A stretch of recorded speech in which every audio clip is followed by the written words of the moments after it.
શિક્ષક છે ને, શિક્ષક એ મા પછીનું પ્રથમ ગુરુ હોય છે. સર્વપ્રથમ સંતાનનું પ્રાગટ્ય થાય, સંતાન જન્મે એટલે મા એ સર્વપ્રથમ ગુરુ હોય છે. અને મા પછી જો વ્યક્તિ પોતાને કોઈ ગુરુ માનતો હોય ને તે પોતાના શિક્ષકને માનતો હોય છે. શિક્ષકની બહુ મોટી જવાબદારી સમાજની આવે છે. જે શિક્ષકો એમ સમજે કે મારું એક સંતાન કે બે સંતાન ઘરે છે એ જ નહીં, આ ભણાવેલું જેટલા પણ હું ભણાવું છું એ બધાય મારા સંતાન છે, તો કેટલો મોટો સમાજને ફાયદો થાય.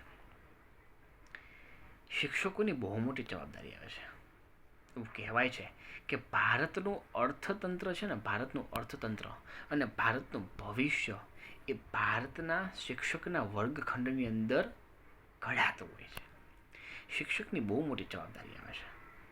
જે શિક્ષક પોતે સારું જીવન જીવી અને ભણતા વિદ્યાર્થીઓને સારા ઉપદેશો આપે છે ને, એ શિક્ષક સમાજની સર્વશ્રેષ્ઠ સેવા કરે છે. પોતાના ઘર ચલાવવાને માટે સંપત્તિ, પોતાના ઘર ચલાવવા માટે પગાર લે એ તો સ્વાભાવિક વાત છે. કોઈ પણ વ્યક્તિનું ઘર આમ નામ તો ચાલે નહીં. પરંતુ એ સાથે સાથે તમામ શિક્ષકો એક ભાવના ચોક્કસ રાખવી કે મારી અંદર ભણેલો વિદ્યાર્થી એ સમાજમાં કંઈક કરે, હું કંઈક સારા ઉપદેશો આપું. ભણતરની સાથે સાથે તમારી એ પણ જવાબદારી આવે છે, જે તમારા કોર્સિસ આવે, જે તમે ભણાવતા હો એ ચોક્કસ હોવું જોઈએ. પણ એની સાથે સાથે એવી પણ જવાબદારી આવે છે કે એ સંતાનોને, એ તમારા વિદ્યાર્થીઓને તમે ભણતર સિવાયનું પણ કંઈક સારું જ્ઞાન આપો, કંઈક આધ્યાત્મિક વાત આપો, કંઈક જગતમાં જીવન જીવવાની વાત આવો, કંઈક નીતિમત્તા, સુહૃદ ભાવ લોકોને સાથે કેમ કરવો, સંપ એકતાથી પરિવારમાં કેમ રહેવું, આ બધું તમે શિક્ષણની સાથે, એજ્યુકેશનની સાથે, સિલેબસની સાથે સાથે આ વસ્તુ પણ તમે તમારા વિદ્યાર્થીઓને આપો.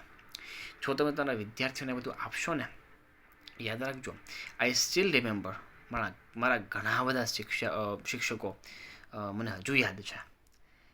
હું નામ તો નહીં લઈ શકું અને લગભગ કોઈના કોન્ટેક્ટ છે નહીં. It's been like 15 years 20 years, એટલે કોઈ કોન્ટેક્ટ પણ નથી.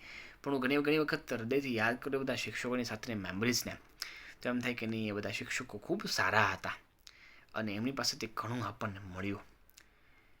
જો 95-97% વિદ્યાર્થીઓ પોતાના કાર્યક્ષેત્રમાં બિઝી થઈ જશે, જોબ ધંધા પોતાની આવડતથી કમાઈ જશે, આ તે કરશે, શિક્ષકોને ભૂલી જશે. પરંતુ 2-5% વિદ્યાર્થીઓ એવા હશે જે તમને આજીવન યાદ કરશે, એ હું ગેરંટીની સાથે કહી શકું. આઈ સ્ટીલ રિમેમ્બર મારા એક બે શિક્ષકોની સાથે મારે સંબંધ છે. હું અમને ઘણી વખત ફોન કરું, વાતચીત કરું, બર્થડે વિશ માટે ફોન કરું, 2-4-5 મિનિટ એક વખત વાતચીત થાય. એમને પણ ઘણો આનંદ થાય ને મને પણ ઘણો આનંદ થાય એમ. એટલે હંમેશને માટે તમારા વિદ્યાર્થીઓને માટે તમે ઘણું ખરું કરજો.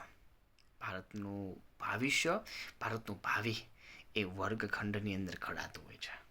બાકી તો જોગ મળવાથી પછી એ જોગ ઉપર ડિપેન્ડ છે કે વ્યક્તિ ક્યાં સુધી પહોંચે ને ક્યાં સુધી નહીં.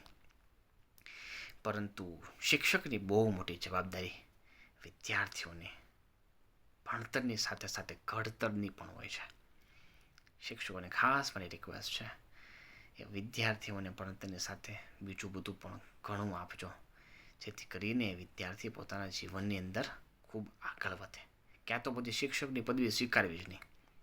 શિક્ષકની પદવી બહુ જવાબદારીવાળી છે ભાઈ. તો પછી શિક્ષક થવું જ નહીં.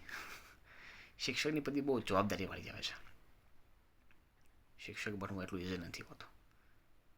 જેમ આ સમાજની અંદર ભગવાનના સાધુની મહાનતા હોય છે, ચારેય વર્ણની અંદર બ્રાહ્મણની મહાનતા હોય છે ને, હું તો કહું છું એમ સમાજની અંદર શિક્ષકની પણ બહુ મોટી મહાનતા હોય છે, બહુ મોટી મહાનતા હોય છે.